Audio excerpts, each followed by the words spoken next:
Yeah, shareholders at the Dutch company Takeaway.com have approved plans for an acquisition of the British food ordering service Just Eat. It comes to a whopping bill of $7.7 billion. Now, Takeaway now looks set to beat rival Prosus in getting its hands on Just Eat. Well, we're going to talk now to Yorem Wijingaarde, who's founder and CEO of the research and analytics firm Dealroom, joins us now live from Amsterdam. So, Yorem, food ordering is not a new concept. People have been ordering in pizzas, Italians, Chinese, whatever, by phone for generations. Why is it seeing such an explosion now in 2020?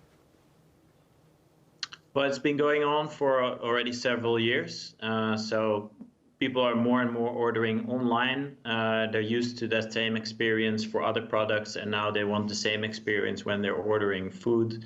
And it's just much easier than calling your local pizza place. And Takeaway.com has been one of the first to enter in this industry.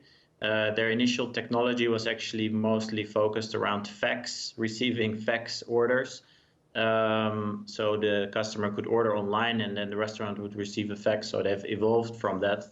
But they've been one of the first in the business, and they're also probably the most profitable player in this business. So that suggests the fact that you're talking about technology, that this is probably, and dare I say it, I am generalizing here, younger generation. I mean, these are younger people that are their main target audience, right?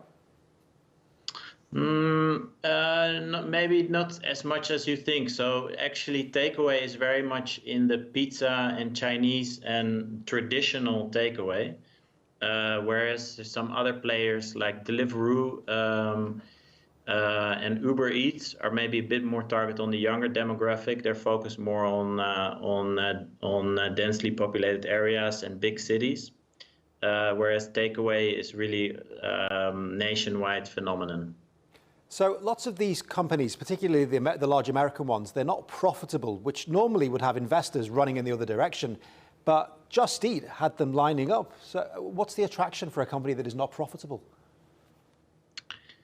So, yeah, we're in a weird state of the market in venture capital, where VCs are making big bets and have been less focused on profitability in the short term and more on kind of market share and growth.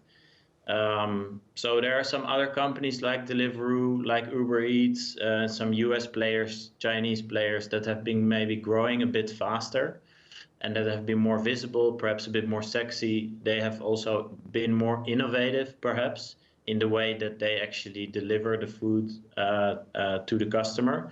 And both Takeaway and Just Eat have been more, keeping things a bit simpler, leaner operation, not a lot of infrastructure, just focusing on aggregating demand and letting the restaurants figure out delivery themselves. But it has really paid off because the